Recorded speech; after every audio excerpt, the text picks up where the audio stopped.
Halo, selamat pagi siswa-siswi dari SD Tarakanita Wilayah Jakarta. Selamat datang di ruang belajar bersama dengan Ibu. Hari ini anak-anak kita akan belajar di tema 2, yaitu selalu berhemat energi. Anak-anak sudah siap untuk belajar? Tentunya harus tetap semangat ya. Walaupun belajarnya di rumah, anak-anak harus bersyukur masih diberi kesempatan bisa belajar di rumah. Oke anak-anak, langsung saja kita mulai pembelajaran kita hari ini, yaitu tentunya dengan salam Tarakanita ya. Siap? Oke, salam Tarakanita, satu hati, satu semangat, Tarakanita, yes. Kompetensi dasar yang diharapkan dapat dicapai oleh anak-anak dalam pembelajaran hari ini adalah di KD 3.2, mengidentifikasi pelaksanaan hak dan kewajiban sebagai warga masyarakat dalam kehidupan sehari-hari. Kemudian di KD 3.5, mengidentifikasi berbagai sumber energi, perubahan bentuk energi, dan sumber energi alternatif yaitu angin, air, matahari, panas bumi, bahan bakar organik, dan nuklir dalam kehidupan sehari-hari. D3.1, mengidentifikasi karakteristik ruang dan pemanfaatan sumber daya alam untuk kesejahteraan masyarakat dari tingkat kota atau kabupaten sampai provinsi. Dan untuk tujuan kita belajar hari ini, yang pertama, peserta didik mampu menjelaskan pengertian hak. Yang kedua, peserta didik mampu menjelaskan pengertian kewajiban. Yang ketiga, peserta didik mampu menjelaskan hubungan antara hak dan kewajiban. Yang keempat, peserta didik mampu menjelaskan perbedaan antara hak dan kewajiban. Yang kelima, peserta didik mampu menjelaskan sumber-sumber energi. Dan yang keenam, peserta didik mampu menjelaskan macam-macam penampakan alam seperti dataran tinggi, dataran rendah, dan pantai. Nah, sekarang Ibu mau mengajak anak-anak untuk menonton video. Tentunya anak-anak video ini masih mengenai materi yang akan kita pelajari hari ini. Selamat menyaksikan videonya. Ayah, aku mau tanya. Kenapa sih saat kita melewati jalan tol, kita harus membayarnya dulu? Jalan tol adalah jalan bebas hambatan yang dibangun agar perjalanan menjadi lancar, aman, dan nyaman. Untuk dapat menggunakannya, kita harus membayar sesuai tarif yang berlaku. Oh, begitu ya Ayah. Berarti membayar jalan tol adalah kewajiban kita sebagai pengguna jalan ya Ayah? Benar sekali, Nak. Supaya kita mempunyai hak untuk menikmati kenyamanan saat melewati jalan tol. Sebagai pengendara, kita mempunyai hak dan kewajiban sama seperti ketika kamu di sekolah. Sebagai seorang pelajar, kamu mempunyai kewajiban untuk menjaga fasilitas yang ada di sekolah agar tercipta rasa nyaman saat belajar antara siswa, siswi, dan guru. Oh, jadi sama seperti ketika kita menggunakan listrik ya Ayah? Selain kita harus menggunakannya sesuai kebutuhan, kita juga harus membayar pajaknya. Betul sekali, Nak. Jadi antara hak dan kewajiban harus dilakukan secara seimbang dan saling berkaitan.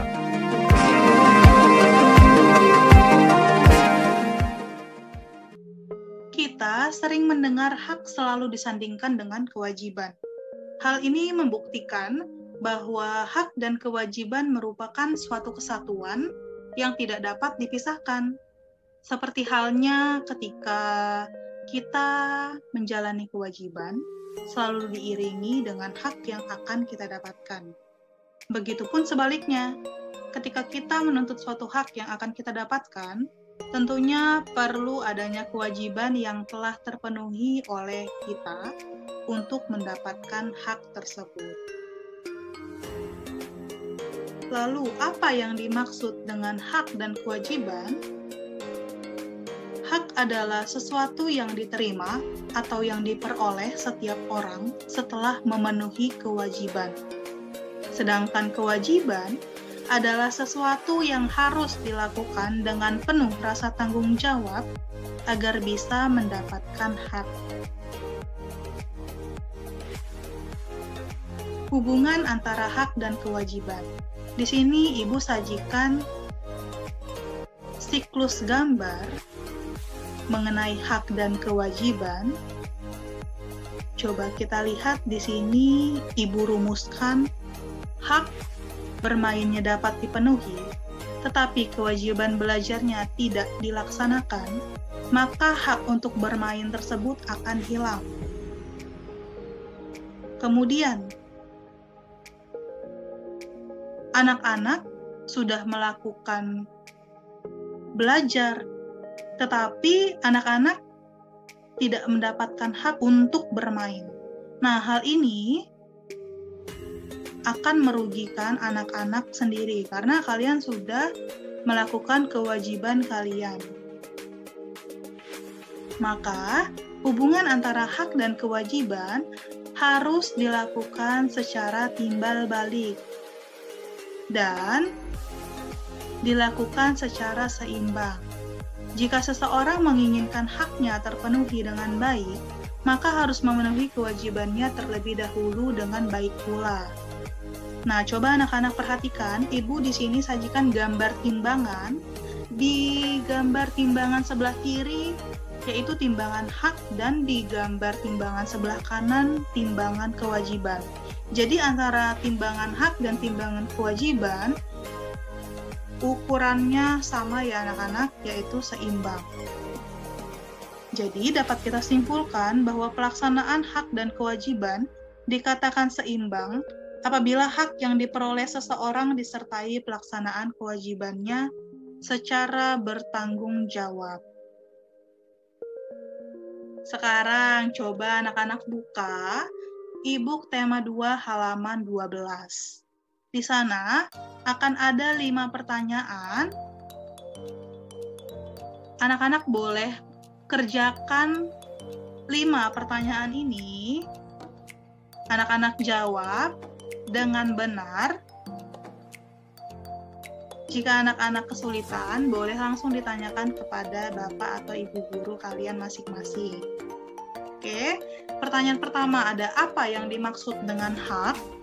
Pertanyaan kedua, apa yang dimaksud dengan kewajiban? Pertanyaan ketiga, apa hubungan antara hak dan kewajiban?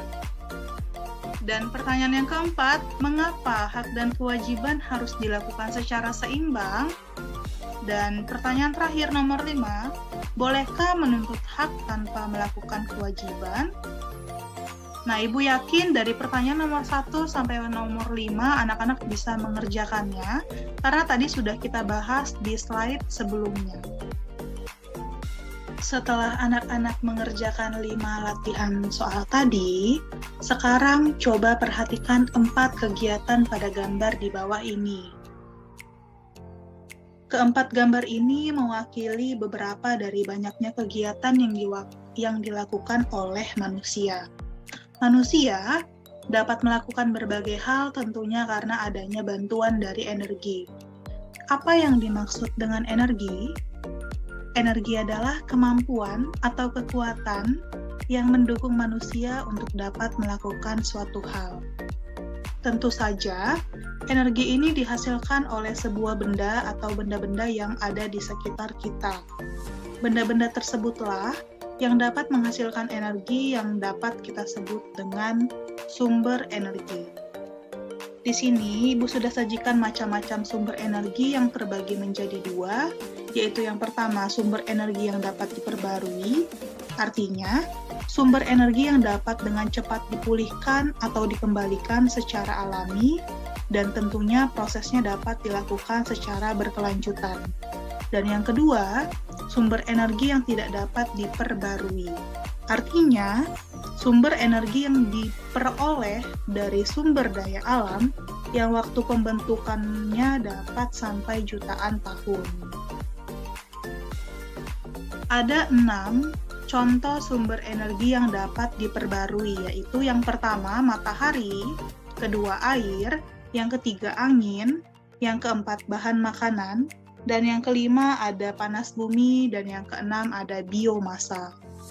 Nah, anak-anak, dari keenam sumber energi yang dapat diperbarui ini, kita akan membahasnya satu persatu ya, dimulai dari sumber energi matahari.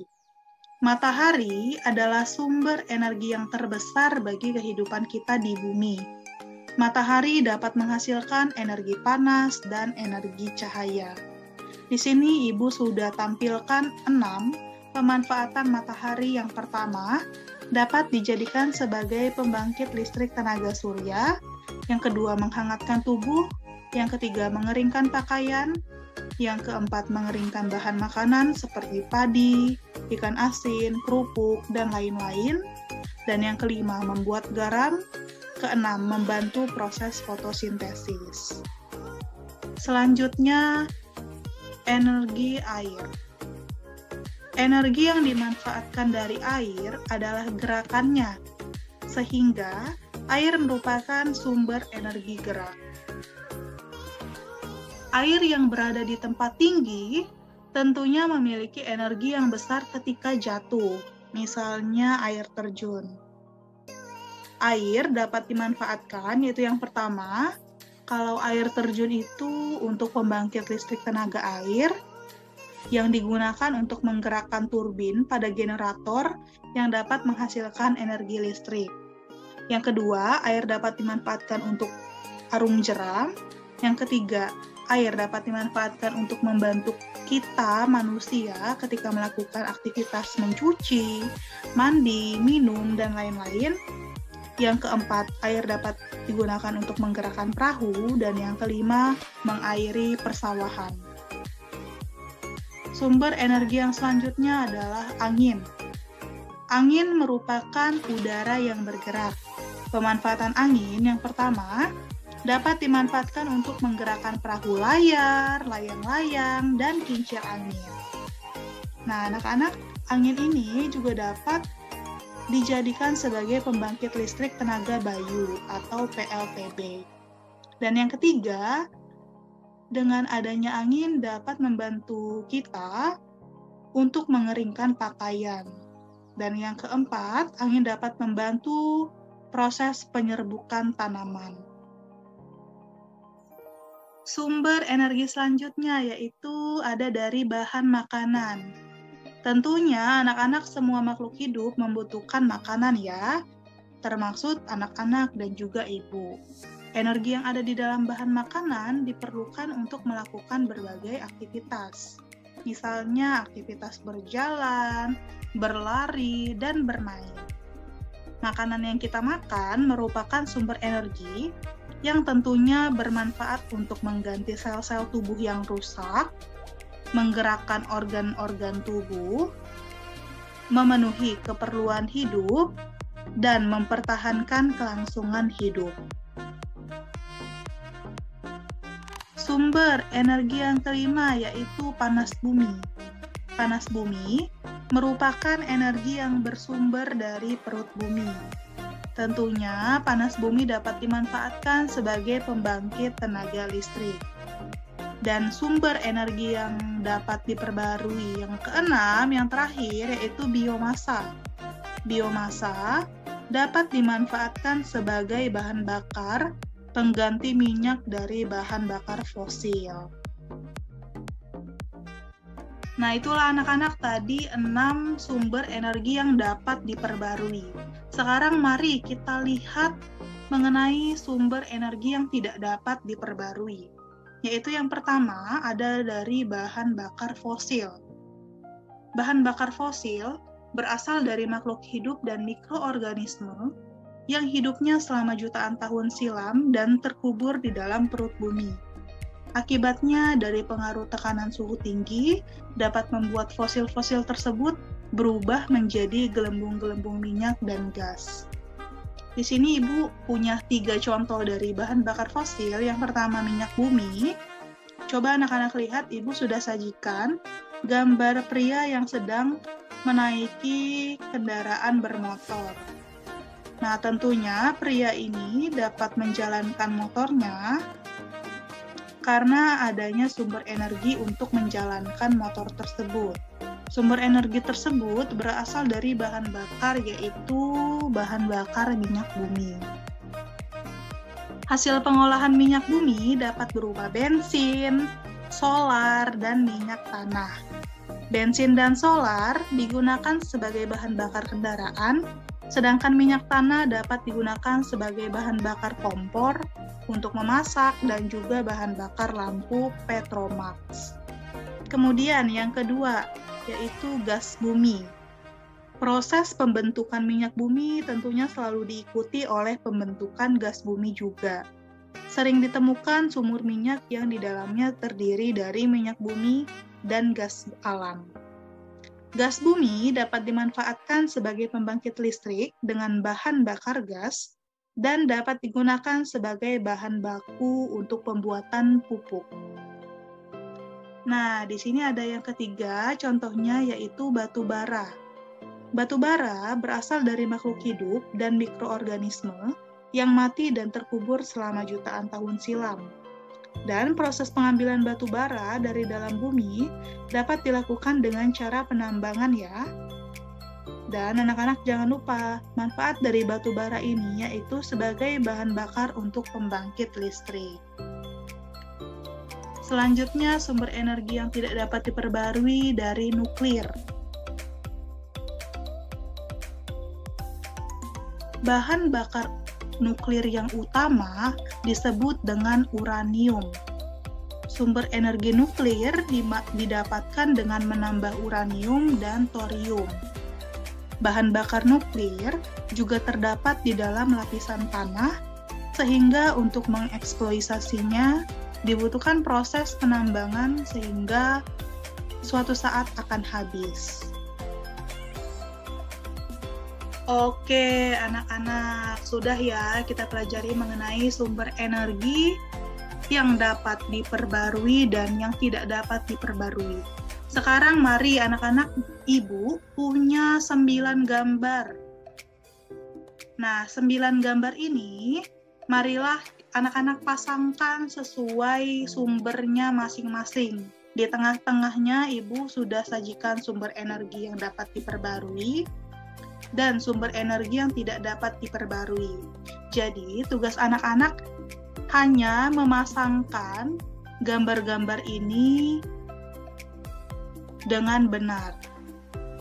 Nah, tadi anak-anak sudah ya memasangkan 9 gambar dengan tepat. Sekarang mari kita pelajari mengenai kenampakan alam.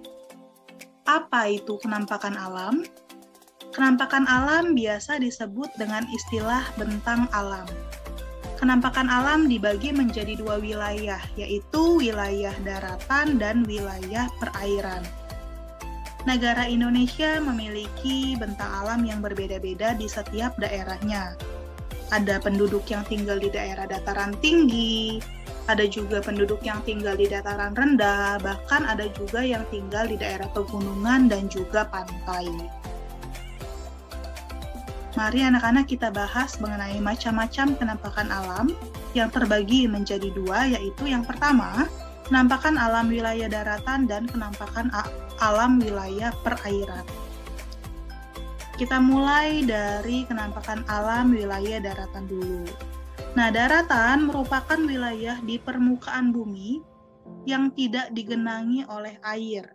Penampakan alam di wilayah daratan itu contohnya ada gunung, pegunungan, dataran tinggi, dataran rendah, bukit, lembah, dan tanjung. Sedangkan kenampakan alam wilayah perairan adalah suatu kumpulan massa air pada suatu wilayah tertentu, ada yang bersifat dinamis dan ada juga yang bersifat statis. Nah, kalau yang bersifat dinamis ini anak-anak artinya dapat bergerak dan mengalir. Sedangkan yang bersifat statis, yaitu tergenang. Perairan ini merupakan perairan tawar, payau, maupun asin. Anak-anak sudah tahu ya, kalau misalnya kenampakan alam wilayah daratan dan perairan ini sangat banyak. Tapi untuk di tema 2 ini, kita hanya akan membahas mengenai kenampakan alam di wilayah dataran tinggi, dataran rendah, dan pantai.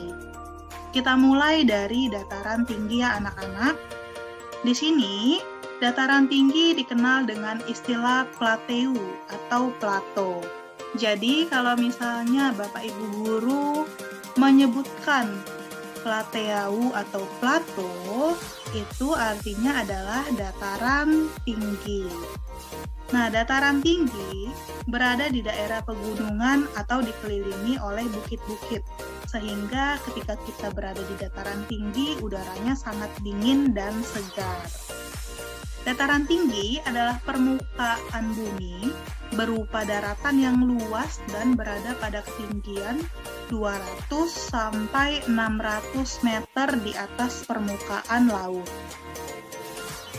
Dataran tinggi dimanfaatkan untuk tempat wisata, perkebunan, dan peternakan. Nah, dataran tinggi yang dimanfaatkan untuk perkebunan hanya cocok untuk tanaman dengan bentuk yang berbeda-beda, karena ada beberapa tanaman yang cocok di tempat daerah ketinggian yang memiliki suhu udara yang dingin. Contohnya, kebun teh, kopi, dan stroberi. Selanjutnya ada dataran rendah. Nah, dataran rendah adalah permukaan bumi berupa daratan yang luas dan berada pada ketinggian 0 sampai 200 meter di atas permukaan laut. Nah, anak-anak, dataran rendah ini muncul akibat adanya sedimentasi sungai. Proses sedimentasi sungai membuat tanah di dataran rendah menjadi tanah yang subur. Dataran rendah, anak-anak, berdekatan dengan daerah pantai dan hilir sungai. Posisi tersebutlah yang membuat dataran rendah sering mengalami banjir. Dan dari segi cuaca, memiliki curah hujan yang cukup tinggi ya, berkisar antara 23 sampai 28 derajat Celcius. Dan untuk dataran rendah anak-anak adalah kawasan yang terkenal dengan padat penduduk karena dimanfaatkan oleh manusia di berbagai bidang seperti pertanian, perkebunan, peternakan, perumahan, dan industri. Nah, di sini Ibu sajikan contoh pemanfaatan dataran rendah yaitu di bidang peternakan. Kemudian di sini ada penampakan alam di pantai. Nah, anak-anak tentunya kalian pastinya sudah tahu ya kalau negara kita ini adalah negara yang kaya, negara kepulauan sehingga dikenal memiliki banyak pantai. Pantai adalah daratan yang berbatasan langsung dengan daerah lautan. Tentunya anak-anak ketika kita di pantai, udaranya cukup panas ya, karena suhu di siang hari bisa melebihi 20 derajat Celcius, sedangkan suhu pada malam hari bisa kurang dari 20 derajat Celcius. Nah, anak-anak juga perlu ketahui kalau misalnya di daerah pantai ini pada umumnya landai dan berpasir, tetapi ada juga pantai berupa tebing yang curam. Di sini pemanfaatan pantai yang pertama tentunya anak-anak sudah tahu dapat dijadikan sebagai tempat wisata seperti Pantai Pangandaran, lalu Pantai Ancol. Kemudian pantai juga dapat dijadikan sebagai tempat budidaya ikan laut, udang, cumi-cumi, rumput laut. Dan yang ketiga, dapat dijadikan sebagai tempat perkebunan kelapa, pertanian garam, pelabuhan, dan pasar ikan. Nah, anak-anak, untuk pasar ikan ini maksudnya adalah ketika kita berada di daerah pantai, pantai ini seolah-olah dijadikan sebagai pasar. Jadi yang dijual adalah ikan-ikan, seperti ikan asin ya. Baiklah, sekarang waktunya anak-anak kita mengelompokkan 6 gambar. Di sini Ibu ada 6 gambar Anak-anak kelompokkan sesuai dengan daerah wilayahnya masing-masing. Nah, tentunya ketika kalian mengelompokkannya itu, kelompokkanlah dengan benar. Misalnya, daerah dataran rendah ada pada gambar nomor berapa saja. Daerah dataran tinggi ada pada gambar nomor berapa saja. Dan pantai ada pada gambar nomor berapa saja.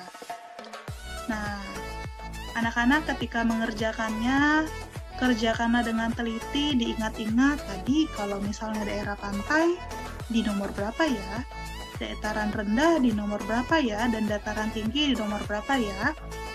Nah, biasanya sering terbalik-balik antara dataran rendah dan dataran tinggi. Jadi, Ibu harap ketika kalian mengelompokkan gambar-gambar ini tidak terbalik-terbalik. Oke?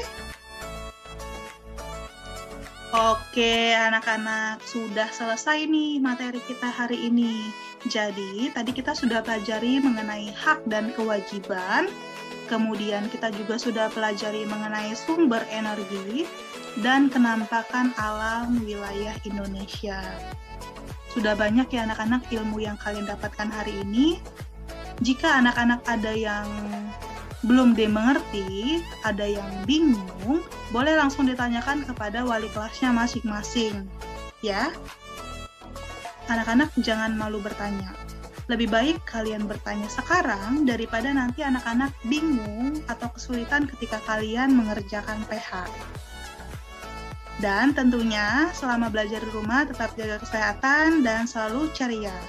Oke, kita akhiri pembelajaran kita hari ini dengan salam Tara Kanita. Siap anak-anak? Salam Tara Kanita. Satu hati, satu semangat, Tara Kanita. Yes.